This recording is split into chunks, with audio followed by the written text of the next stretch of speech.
अजात शत्रुवा, भरतलाल जी का कोई शत्रु नहीं है। लक्ष्मण जी ने कितनों को मारा, राम जी ने तमाम लोगों को मारा, लेकिन भरतलाल जी ने किसी को नहीं मारा। भरतलाल जी अजात शत्रु है, इनका कोई शत्रु नहीं है। राम जी के सामने शत्रु आ जाए तो राम जी छोड़ते नहीं है, लेकिन भरतलाल जी जो है इतने दयावीर हैं, इतने जो है दया उनके अंदर भरी है, इतनी करुणा उनके अंदर है कि वो कभी किसी को दंड नहीं देते। सुहृदया सर्वदेह नाम, समस्त देहधारियों का अपना सुहृद मानते हैं। इसलिए को श्री भरद्वाज जी महाराज कहते हैं, तात भरत तुम सब विधि साधो, तात भरत तुम सब विधि साधो, तात भरत तुम सब विधि साधो, तात भरत तुम सब विधि साधो, राम चरण अनुराग अगाधो, राम चरण अनुराग अगाधो, तात भरत तुम सब विधि साधो, तात भरत तुम सब विधि साधो, राम चरण अनुराग अगाधो, राम चरण अनुराग अगाधो। हे भरत तुम सब प्रकार साधु हो, क्योंकि राम जी के चरणों में तुम्हारा अगाध प्रेम है और सब प्रकार से साधुता तुम्हारे अंदर भरी हुई है।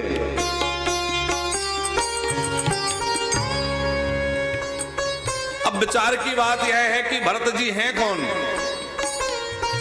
थोड़ा भरत जी के जन्म की बात को समझें। जब राम जी का वनवास हो गया तब तो भरत जी का प्रेम प्रकट हुआ ही है, उसके बाद जो लीला है वह तो है ही, पर भूमिका में पहले यह समझें कि भरतलाल जी हैं कौन। श्री मनु महाराज ने कठोर तपस्या करके वरदान मांगा था। क्या वरदान मांगा? जब श्री सीताराम जी सामने प्रकट भये, नील सरोवरहो नीलमणि नील नील धर श्याम, लाज ही तन सोवा नरक कोटि कोट शतकाम। श्री सीताराम जी सामने प्रकट हो गए तो मनु जी ने वरदान मांगा, चाहूं तुम ही समान सुतो, तुम्हारे जैसा पुत्र चाहता हूं, चाहूं तुम ही समान सुतो। तो राम जी ने कहा कि मेरे जैसा कहां खोजूं, आप सरस खोजाऊं कहां जाई, नृप तब तने होव में आई, मैं ही तुम्हारा बेटा बन जाऊंगा। तो स्वयं श्री राम जी बेटा बन के आए दशरथ जी के। लेकिन राम जी ने विचार किया कि इतना तप करने के बाद मनु जी ने मुझसे कहा था कि तुम्हारे जैसा बेटा, तो भले ही मैं स्वयं बेटा बन गया पर मेरे जैसा बेटा तो नहीं दे पाया, तो वह बात भी तो पूरी होना चाहिए, नहीं तो भक्त की बात अधूरी रह जाएगी। तो मेरे जैसा कौन हो? बोले भरत राम ही की अनुहारी, सहसा लाकीना सकै नर नारी। भरतलाल जी कैसे हैं? राम जी के जैसे। तो राम जी ने विचार किया कि नित्य साकेत में जो भरत रहते हैं वो दशरथ तनय भरत बन करके प्रकट हों, क्योंकि मेरे जैसा बेटा मनु जी ने मांगा है, तो मेरे जैसा तो एक भरत हैं जो मेरे जैसे हैं, इसलिए भरत जी को प्रकट किया है। दूसरे प्रेम की रीत को प्रकट करने के लिए भरतलाल जी को प्रकट किया है कि जगत में प्रेम की रीत प्रकट हो जाए।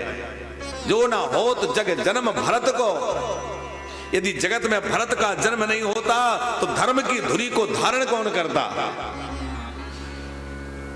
प्रेम को कौन प्रकट करता? तो श्री भरतलाल जी जो है नित्य साकेत से अवध में प्रकट भये, और जब प्रकट भये तो पहले तो अपने प्रेम को इन्होंने छुपाया रखा, प्रकट नहीं किया। अपने प्रेम को निरंतर छुपा के रखते हैं कि कितना राम प्रेम है, इतना एक दूसरे राम जी और भरत जी देखने में एकदम ऐसे एक जैसे हैं कि कभी कभी कौशल्या जी राम समझकर भरत को उठा लेती हैं गोद में, छोटे से लाल जी हैं, और कैकेयी भरत समझ के राम जी को उठा लेते हैं।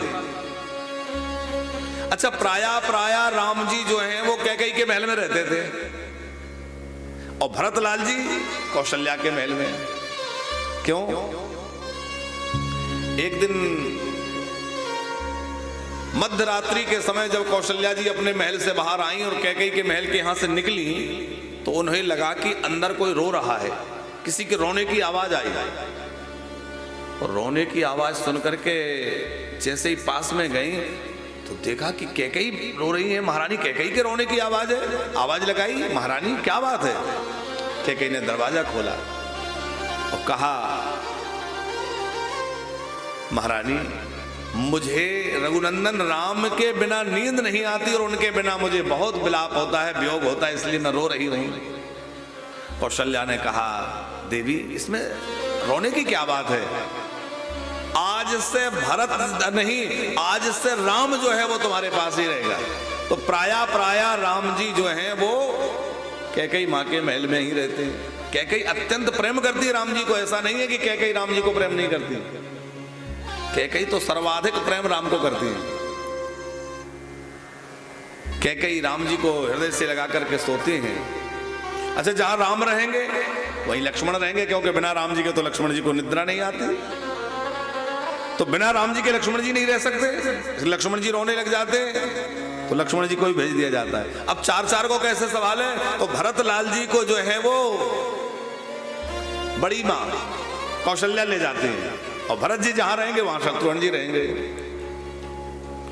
तो भरतलाल जी प्राय कौशल्या जी के गोद में रहते हैं और श्री राम लला जो है वो कैकेयी की गोद में रहते हैं। पर दोनों इतने एक जैसे हैं कि दोनों को पहचान पाना मुश्किल है कि भरत कौन और राम कौन है। भरत राम ही की अनुहारी और सहसा लख न सके नर नारी, पहचानना मुश्किल होता है। बड़ी सुंदर बाल लीलाएं चारों लाल जी करते हैं। जिस समय विवाह लीला हो रही थी, अब विवाह के लिए जब बारात जाने लगी तो राम लक्ष्मण जी तो पहले ही पहुंच गए। बारात बड़ी अनुपम है, बड़ी दिव्य बारात है जो कहीं देखी सुनी नहीं गई, ऐसी अद्भुत बारात थी।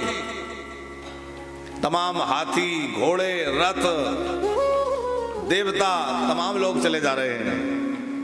लेकिन अयोध्या से चलने वाली बारात में एक गड़बड़ी थी कि उसमें वर नहीं था, और बिना दुल्हे की बारात शोभा नहीं देती, कहते हैं ना, बिना दूल्हे की बारात। तो बिना दूल्हे की बारात हो गई। अब जहां से भी, जिस नगर से, जिस गांव से निकले, हर कोई पूछे कि दूल्हा कहां है, दूल्हा कहां है? बोले दूल्हा तो है नहीं। तो दशरथ जी ने जाकर के वशिष्ठ जी से कहा, गुरुजी बड़ी समस्या है, हर कोई कहता है दूल्हा कहां है, क्या कहें? वशिष्ठ जी ने कहा कि ऐसा करो, भरत जी को ही दूल्हा के रूप में सजा दो और भरत जी को दूल्हा बना दो। राम जी जैसे तो दिखते ही, हर कोई यही समझेगा यही दूल्हा है। बोले वो तो ठीक है, पर दूल्हा बनकर के भरत जाएं और दुल्हन लेके राम आए, ये बात कहां तक उचित है? आज नहीं तो कल भरत तो सहज हैं, सरल हैं, कुछ नहीं कहेंगे, वो स्वीकार कर लेंगे, जैसा कहेंगे मान जाएंगे। लेकिन कभी अपनी मित्र मंडली में बैठे होंगे, मित्र लोग चढ़ाएंगे, क्यों बड़े दुल्हा बन के गए थे और दुल्हन तो लाए नहीं, दुल्हन तो राम जी लेके आ गए, तो विवाह तो राम जी का होना है।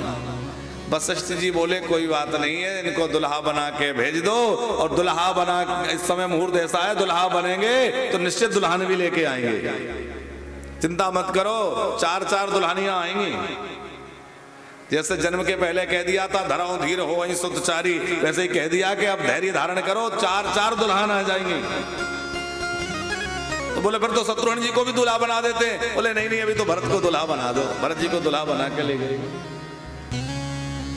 बड़ी आनंदमयी लीलाएं भरत जी की। ये तो भूमिका की कथा है। कल से हम लोग 2 दिन वो कथा सुनेंगे जहां से वनवास के बाद भरत जी का चरित्र चित्रकूट की यात्रा है, क्रमशः कथा सुनेंगे।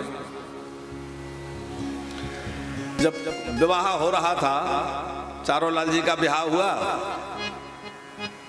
और कोहबर में ले जाया गया। कोहबर में जाते हैं, कोहबर का अर्थ क्या होता है?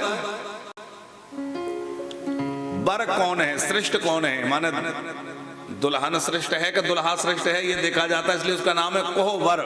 वर माने श्रेष्ठ, कोहबर। तो कोहबर में ले गए। तो कोहबर में क्या था कि एक स्वर्ण की थाल में श्री किशोरी जी जानकी जी की चप्पल, जो पादुका उनकी है, वो रखी हुई थी और एक रेशमी वस्त्र से ढकी हुई थी। सखियां विनोद करने के लिए की और वो स्वर्ण थाल में पादुका जानकी जी की रख करके कपड़े से ढक दिया। राम जी से कहा प्रणाम करो। राम जी ने कहा हम प्रणाम नहीं करेंगे। अरे बोले क्यों नहीं करोगे, हमारी कुलदेवी है, इनको पहले प्रणाम करना पड़ेगा तभी आगे की विधि होगी। राम जी बोले जब तक हम देवता का दर्शन नहीं कर ले प्रणाम नहीं करते, पहले दर्शन कराओ। बोले ये ऐसे देवता हैं कि पहले इनका प्रणाम करो बाद में दर्शन देंगे। राम जी बोले नहीं ऐसे देवता को हम प्रणाम नहीं करेंगे। लक्ष्मण जी से कहा कि अच्छा ये नहीं कर रहे, कोई बात नहीं तुम कर लो। लक्ष्मण जी बोले हमारा तो एक ही नियम है कि हम प्रणाम श्री राम जी को ही करते हैं और किसी को प्रणाम नहीं करते। जहां राम जी प्रणाम नहीं करें हम क्यों करें? तो लक्ष्मण जी ने तो बिल्कुल मना कर दिया कि नहीं हम प्रणाम नहीं कर सकते, हमारे देवता तो हमारे सब कुछ तो श्री राम है। शत्रुघ्न जी की ओर सारा किया। सखियों ने शत्रुघ्न जी से कहा तो आप प्रणाम करो। बोले देखो अब हम तो बड़ों की बात मानेंगे, जब बड़ों ने प्रणाम नहीं किया, हमारे बड़े भैया श्री राम ने, लक्ष्मण जी ने प्रणाम नहीं किया तो हम कैसे कर लें? अब केवल भरत रह गए। भरत जी से कहा कि देखो अंदर प्रवेश तभी मिलेगा जब यहां प्रणाम करोगे, तो अब तो आप अकेले बचे हैं, प्रणाम करो, हमारी कुलदेवी है। भरत लाल जी साष्टांग लेट गए। साष्टांग ऐसे प्रणाम नहीं किया, साष्टांग दंडवत प्रणाम। सखियों ने वो वस्त्र हटा दिया, पादुका प्रकट हो गई और हंसने लगी ताली बजा के देखो ये राजकुमार ने जो है पादुकाओं को प्रणाम कर लिया। और भरत लाल जी ने जैसे ही जानकी जी की पादुकाएं देखी तो उनको उठा करके हृदय से लगा लिया, नेत्रों से लगाया, मस्तक से लगाया और कहा श्री सीता राम जी मेरे लिए तो दो ना होकर एक हैं। जैसे राम जी की पादुका मेरे लिए पूज्य है, वैसे ही किशोरी जानकी माँ की पादुका भी मेरे लिए वंदनीय है। ये तो मेरी माँ की चरण पादुका है, यही तो मेरा इष्ट है, यही तो मेरा धन है। भरत लाल जी का भाव यह है कि भले ही मुझे प्रणाम करना पड़े, मेरी हंसी हो जाए, मेरा जो हो जाए, लेकिन राम जी की लीला में कोई रुकावट नहीं आनी चाहिए। अब जब तक मैं प्रणाम नहीं करूंगा राम जी को प्रवेश नहीं मिलेगा, प्रवेश नहीं मिलेगा तो आगे की लीला कैसे होगी, कोहबर की लीला कैसे हो, तो आगे की लीला संपन्न हो, इसलिए भरत लाल जी साष्टांग लेट के प्रणाम करते हैं। लक्ष्मण जी ने कहा भरत भैया आप भी जो है, अरे यहां इतना प्रणाम करने की क्या आवश्यकता थी?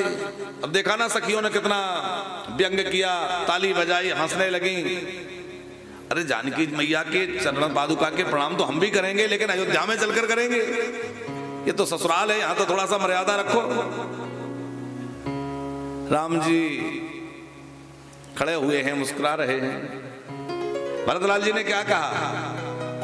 बोले ये हमारा धर्म नहीं है कि कहीं प्रणाम करें और कहीं ना करें। हमारा तो सदा सर्वदा एक ही भाव है कि जहां श्री सीता राम जी के चरण कमल मिल जाएं, उनकी चरण पादुका मिल जाए तो उनकी चरण पादुकाओं को हम दंडवत प्रणाम करते हैं, खूब दंडवत प्रणाम करते हैं। सीता राम जी की लीला खूब आनंद से होनी चाहिए, हमें और कुछ नहीं चाहिए।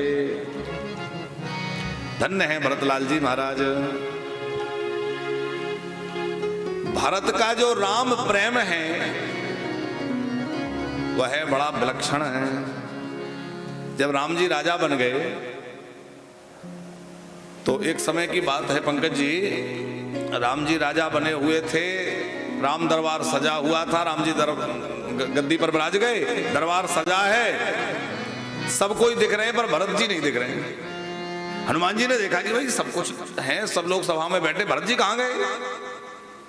तो सिंहासन के पीछे गए तो भरत जी सिंहासन के पीछे खड़े हुए थे छत्र लेकर के।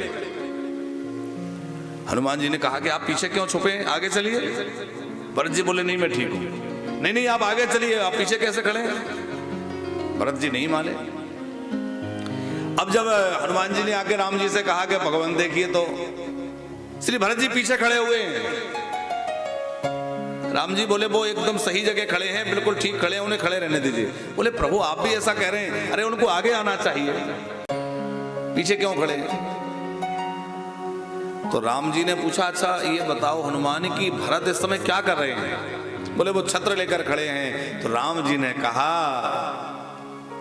हनुमंत, यदि भरत जैसे संत का छत्र मेरे ऊपर ना होता, भरत जैसे संत का छत्र छाया मेरे ऊपर ना होती, तो इस राष्ट्र को राम राज्य कभी प्राप्त नहीं हो सकता था। आज अयोध्या में राम राज्य स्थापित हुआ है, उसका मूल कारण भरत है, इनकी छत्र छाया मेरे सिर पर है, इसलिए अयोध्या में राम राज्य हो सका है। धन्य है भरतलाल जी कि भारत चरित करने। गोस्वामी जी कह रहे हैं भरत चरित की फलश्रुति क्या है, भरत चरित सुनने से लाभ क्या है? कि भारत चरित करने तुलसी जे सादर सुनहि, ते नहीं राम पद प्रेम अवश्य होए भाव रस बिरति। बोले जो भरतलाल जी की कथा सुनेगा उसे क्या मिलेगा? तुलसीदास जी कह रहे हैं तेने ही राम पद प्रेम, उसको राम प्रेम मिल जाएगा। वो अवश्य, अवश्य जो है उसका प्रयोग सीताराम जी के प्रेम के लिए भी है, अवश्य होए, और दूसरा अवश्य होए भाव रस बिरति। दीपक दहली न्याय से अवश्य को दोनों ओर लिया है।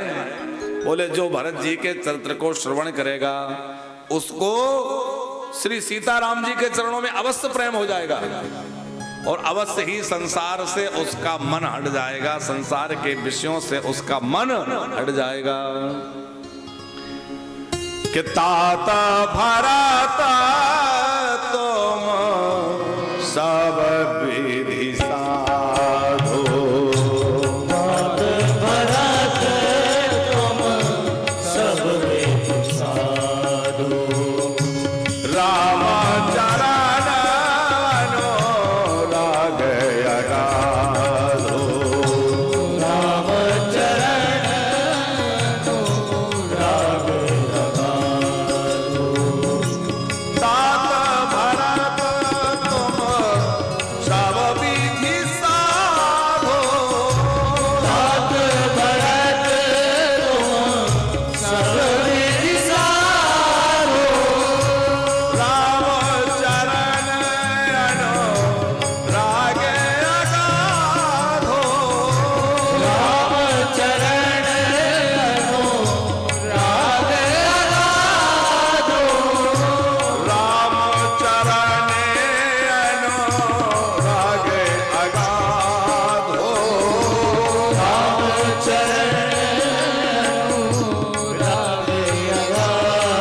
अगाधो, तात भरत तुम सब विधि साधो, तात भरत तुम सब विधि साधो, राम चरण अनुराग अगाधो, राम चरण अनुराग अगाधो। तो श्री भरतलाल जी महाराज सब प्रकार से साधु स्वभाव है, अत्यंत राम प्रेमी है, और जो इनके चरित्र को सुनता है नहीं राम पद प्रेम, उनको अवश्य राम प्रेम प्राप्त हो जाता है और अवश्य संसार से उसका मन हट करके उसको वैराग्य हो जाता है। तो हम लोग भरत जी के उस अथाह समुद्र के रूप में जो प्रेम है, उनका दिव्य जो चरित्र है उसको श्रवण कर रहे हैं। भरतलाल जी के चरित्र को तो कोई क्या कहे, स्वयं राम जी भरत जी के चरित्र को नहीं गा सकते तो हम लोग क्या राम भरत चरित्र को गाएं। पर गोस्वामी जी कह रहे हैं कि इसको गा करके हमें राम प्रेम मिलेगा, इसलिए भैया जितना हो वाणी को सफल करने के लिए भरतलाल जी का चरित्र गाते हुए। और जो भक्ति स्वरूपा श्री अवध है, देखो जो यमुना महारानी है ये प्रेम का प्रतीक है, प्रेम का स्वरूप है। जो यमुना जी के तट पर वास कर ले उसको प्रेम मिलता है, क्योंकि यमुना महारानी प्रेम प्रदायिनी है। गंगा जी ज्ञान देने वाली है और श्री सरयू जी त्याग देने वाली है, वैराग्य देने वाली है। सरयू जी वैराग्य प्रदान करने, अयोध्या की भूमि वैराग्य की भूमि है। अयोध्या राम जी को अत्यंत प्रिय है।